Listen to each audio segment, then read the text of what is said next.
Hello class, today we'll be going over 11 principles from Kaplan's 22 principles of effective writing. This will help to make your writing more effective and your test-taking skills will be enhanced.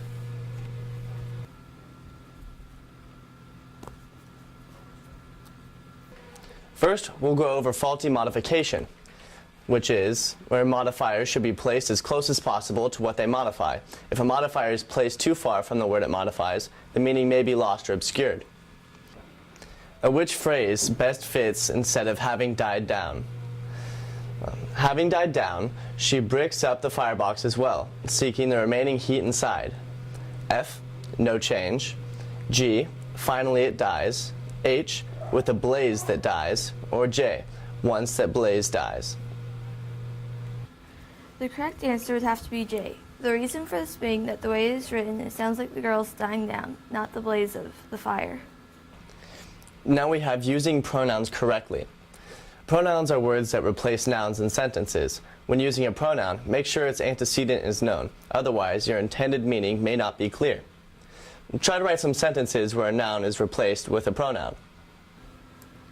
Dan's cat won first place at the show because she was well-bred.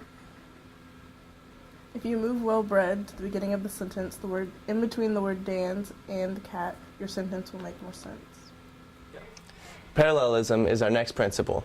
Parallelism is the repetition of sentence structure to provide a strong sense of rhythm and organization. However, parallelism should be used sparingly.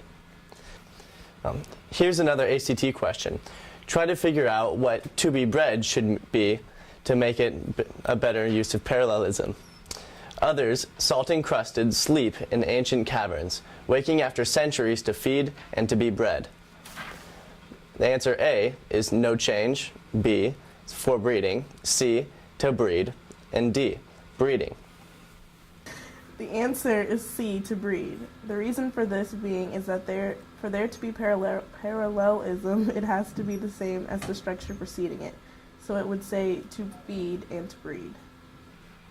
Now on to the shifting of narrative voice. Narrative voices shouldn't be changed frequently because when it is changed, one's point of view changes as well. Try to correct this sentence here. When I looked at my dog, it was whimpering. One could tell that it was in pain. Sarah, can you help me with this question? Sure, you could say something like, when I looked at my dog, it was whimpering, and I could tell that it was in pain. Now let's try to hit this slang and colloquialism section out of the park. Slang terms and colloquialisms can be confusing to the reader because these expressions are not universally understood.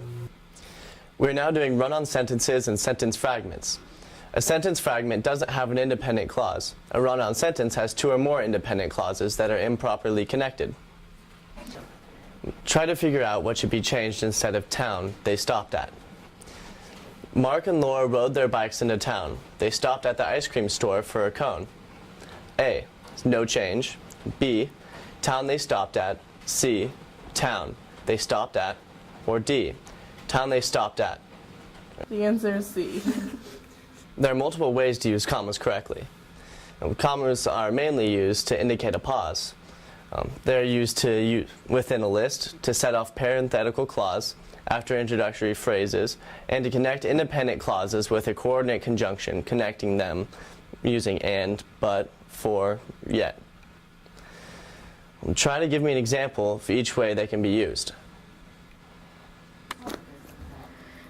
My sentence is, to bake the cake, we need eggs, flour, milk, and vanilla. My sentence is, the heart of the circus was the ponies, dogs, and acrobats. Semicolons can be used instead of coordinate conjunctions such as and, or but, to link two closely related independent clauses.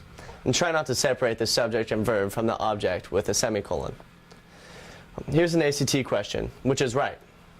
Figure out what type of punctuation should be used in kayaks are. The two principal types of kayaks are the easily maneuverable whitewater kayak and the larger sea kayak. A is no change. B, kayaks are. C, kayaks are. Or D, kayaks are.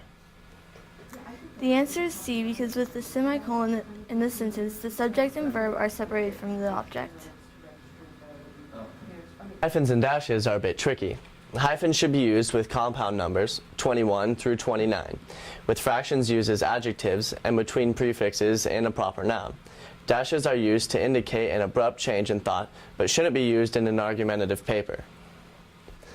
Well, in this ACT example, find out how the sentence should be written. 74 people voted for our current class president.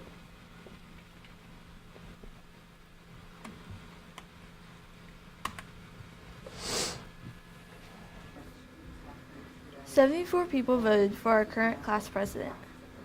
When you use numbers larger than 21 in a sentence, you have to put a hyphen in between the two numbers.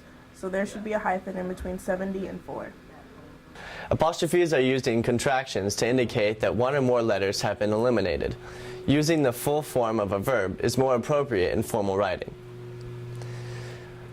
Now on every ACT packet, there will be a question over the use of the word its. With an apostrophe, its is possessive. Without the apostrophe, it would be a compound word.